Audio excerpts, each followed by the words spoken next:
यह कहानी दो देवरानी जेठानी पारुल और संगीता की है, जिनके घर आमने सामने थे।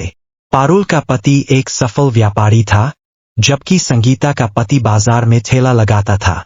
एक दिन जब संगीता अपने घर के बाहर झाड़ू लगा रही थी, तो पारुल ने तंज भरे लहजे में कहा, ओहो जेठानी जी, कब तक इसी पुराने झाड़ू से काम चलाएंगी?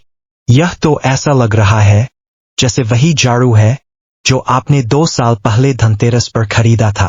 अब तो नया झाड़ू ले लीजिए। मैं तो हर महीने नया झाड़ू खरीदती हूँ। संगीता मुस्कुराकर बोली, नहीं देवरानी जी, यह झाड़ू अभी कुछ दिन और चल जाएगा।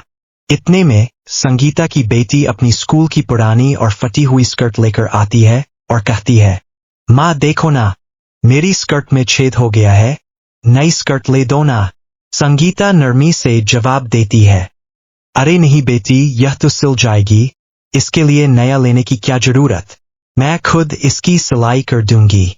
यह सुनकर पारुल तंज भरी हंसी हंसती है और कहती है, ओहो जेठानी जी, इतनी कंजूसी भी अच्छी नहीं। मेरी बेटी की स्कर्ट में तो मामूली सा छेद था, फिर भी मैंने उसे नई स्कर्ट ले दी।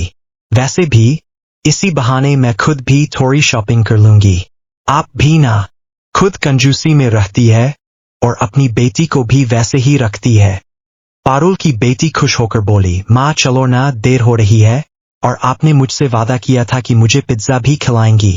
पिज्जा का नाम सुनकर संगीता की बेटी अनु के मुंह में भी पानी आ गया, लेकिन वह जानती थी कि उसकी माँ के पास इतने पैसे नहीं है। यह कहानी इसी तरह आगे बढ़ती है, जहां एक तरफ संगीता अपनी बेटी को बचत और मेहनत का सबक देती है, जबकि पारुल अपनी बेटी को ऐशोआराम और फिजूल खर्ची की आदत डाल देती है। सालों बाद जब दोनों बेटियां बड़ी होती है, तो अनु मेहनत और शिक्षा के जरिए एक सफल वकील बन जाती है, जबकि पारुल की बेटी रिया बुरी संगत, फिजूल खर्ची और गलत आदतों में फंस जाती है। आखिर में जब पारुल को अपनी गलती का एहसास होता है, तब तक बहुत देर हो चुकी होती है। उसकी बेटी का भविष्य बर्बाद हो चुका था, जबकि संगीता की बेटी अपनी मेहनत से न सिर्फ अपनी माँ को शॉपिंग करवाती है, बल्कि उसे सम्मान और खुशियों से भी नवाजती है।